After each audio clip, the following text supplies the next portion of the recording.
シャワーを浴びるときはお尻から洗います。ヘビ屋のひろあきです。今日は驚くとボールのように丸々習性を持つボールパイソンというヘビのダニについてお話をしたいと思います。やっぱりね、汚いところからきれいにしていきたいですからね。僕のお尻の穴は綺麗なんですけど、そう今日はねダニの話をしたいと思います。やっぱボールパイソンって切り離せないリスクだし、これから春になっていくでしょ。という中でダニとかさ、虫とかさ、いろんな活性も上がってくるじゃないっていう中で気をつけていきたいことを皆さんと一緒に今日は確認していく。こちらボールパイソンという世界で一番美しく力強くかっこよく人気のあるヘビですけども、見てくださいこの点々。これダニじゃないよ、これはホクロです。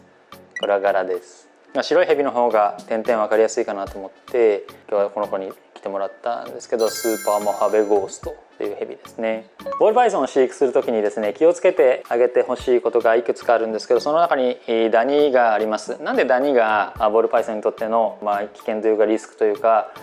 気をつけてあげてほしいことなのかというと、まずシンプルにね、ボールが嫌がる。血を吸うでしょ、かゆいでしょ、気持ち悪いでしょ。だからストレスになるんですね。ダニに寄生されたりするとボールはね、もう体をこううじうじしたり、水入れの中に体を入れたりして、とにかくこの虫を取りたい、取ってくれというふうになります。それはボールにとって大きなストレスなのでダニが発生しないようにしてあげたいんですけど、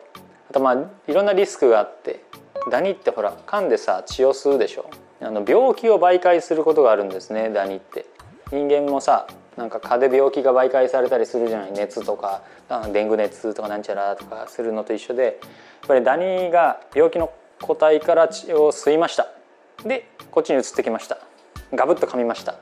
移るみたいなのがあったりするんですね。なので不快感のストレスという意味でも良くないし、そういう病気のリスクもあるので、とにかくねダニが発生しないように気をつけてあげる必要があります。今日はどうやったらダニが発生しなくなるのかっていうことをお話ししたいと思いますけれども、ちょっとこの子元気すぎるので一旦帰ってから皆さんにお話をしたいと思います。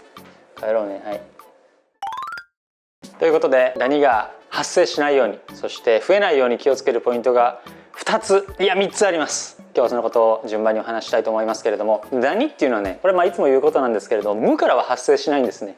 いでよダニとかね、そういうのはない。ダニは連生されないし、我生まれいずるみたいな急にワンっつって自分で発生したりもしないんです。必ず卵があるか最初の1匹があるか、そこから増えていくわけですよね。じゃあそのリスクが一番高いのはどこなのって言ったら、やっぱりお迎えした時ですよね。家の中にはいないであろうとして、じゃあどこから来るかって言ったら、やっぱり自分の家じゃない別の環境から来た時にダニがついているってことがあります。それは例えば爬虫類ショップでも同じだと思いますし、イベントなんかでも同じだと思いますけれども、結構ね、いろんな種類の爬虫類がいますけど、ボールパイソンみたいに代々誰かがブリードしてきたっていうブリードが前提の爬虫類だけじゃなくて、インドネシアとかマダガスカルとかそういうところに行って野生の生き物をバンと捕まえて輸入して販売っていう生き物も結構多いんですね。トカゲ系とか、一部のヘビもそうだと思いますし、ヤモリとかね、ブリードが前提の生態と野生から捕まえてくる場合の生態がいるんですけど、こっちはねどうしてもダニとか、いろんな虫とか寄生虫とかっていうリスクが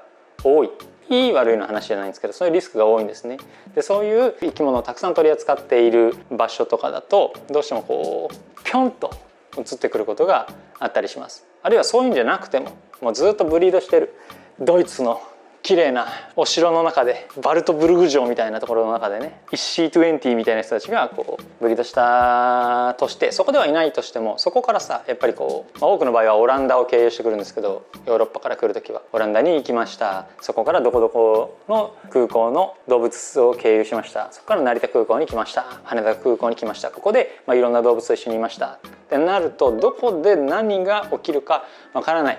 いつ何時あなたのボールパイソンにダニがピョンとしてきてるか分かんないわけですよね。なのでどこであれ、どういう経路であれ、どういうお店、どういうイベントであれ、できればお迎えしてきたその日から数日間っていうのはダニがいるかもしれないっていうこの危機感を持って、駆虫薬っていうね、ダニを取る薬を塗ってあげたりとか、少しみんなとは離れた場所に置いて観察をしてあげると、そのリスクが少なくなるんじゃないかなと思います。ダニはね0から1にならないから、無からは発生しないから、最初の1匹を水際でせき止めるっていうことがすごく大事です。でそれをした上での話になるんですけど、ダニが混入してしまった、何かしらの理由で混入してしまったのが増えやすい環境というのが2つあります。1つは不衛生な環境そして湿度が高い環境ですね。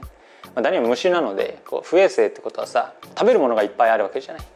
例えば糞であったりとか、なんか食べ物だったりとか、ダニが栄養として取り入れやすそうなものがたくさんある場所だとね、一気に増えていきやすくなるわけですね。で特に湿度があるとさらにボンボンと掛け算で増えていってしまうので、衛生的にするっていうことと適切な湿度で管理してあげるってことが大事だと思います。だから夏とかね、梅雨とかね、その辺は特に気をつける必要があるかなと思いますけれども、大体ボールパイソンは 50% から 60% の湿度が必要と言われているので、そのあたりで飼ってあげるといいんじゃないかなと思います。夏とかさ、逆に冬にね、加湿器とかでもうボンボン炊いて霧吹きもボンボンやって 80%、90% っていう湿度で、ちょっと不衛生だったりするとダニがワワワワワッと広がってしまうので、そうならないように気をつけてあげてください。衛生的で適切な湿度、適切な温度で管理してあげてほしいなと思います。でダニが増えやすい環境っていうのももう一つあって、それはですね、こういう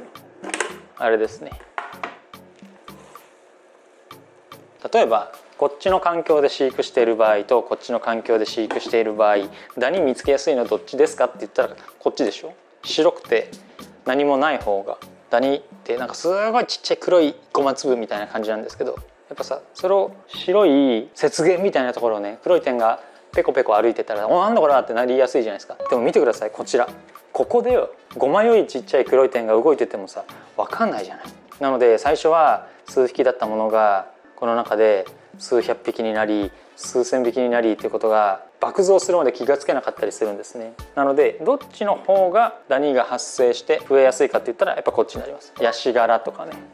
各種木材系のチップの方がそのリスクは高まります。使っちゃいけないのかっていうとそんなことはなくて、やっぱり自然由来のものなのでこっちの方が落ち着くっていう考え方もありますし、適切な湿度を維持しやすかったりしますね。こっちの方がやっぱり吸水性吸湿性があるので、特に冬場とかに湿度が 20% になっちゃいました、15% になっちゃいましたっていうことがヤシ殻の方が少ないです。で管理もねすごくしやすくて、例えばじゃあね、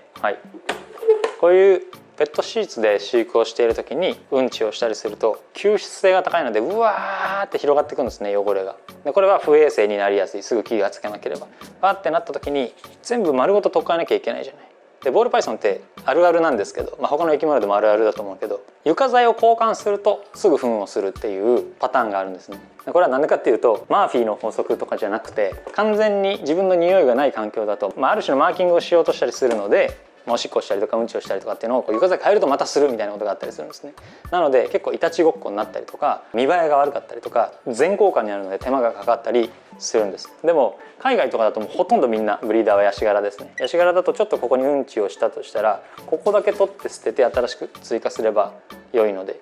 ということで管理が楽ということは頻繁にしてあげられるということなので、結果的にこっちの方が衛生的に飼えるっていうパターンもあるんじゃないかなと思います。とはいえダニが発生した時にはものすごく発見しにくいし駆除しにくいので、もしダニっぽいかもとかダニがいたってなったら、ヤシ殻は一旦完全にやめるのが良いと思います。やめてペットシーツで駆虫しきってからもう一回この環境に戻すっていうのがいいんじゃないかなと思います。やっぱねダニがいるとねどんどん増えていくし、ボールパイソンもすごくストレスを感じて生きているのが伝わってくるしね、苦しいんですね。で一回出ちゃうとすごく駆除っていうのが時間がかかって大変なので、最初の1匹を発生させない、増え広がらせないっていう、今日お話ししたようなことを頭に置いていただけると、ボールパイソンとハッピーなライフを送ることができるんじゃないかなと思います。今日は驚くとボールのように丸々習性を持つボールパイソンというヘビの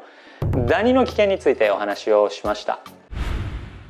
当店の販売しているヘビをご覧になりたい方は概要欄にあるホームページまたはライブ配信での紹介動画をご覧ください。飼育やご購入についてご質問のある方は公式 LINE からお問い合わせをお待ちしています。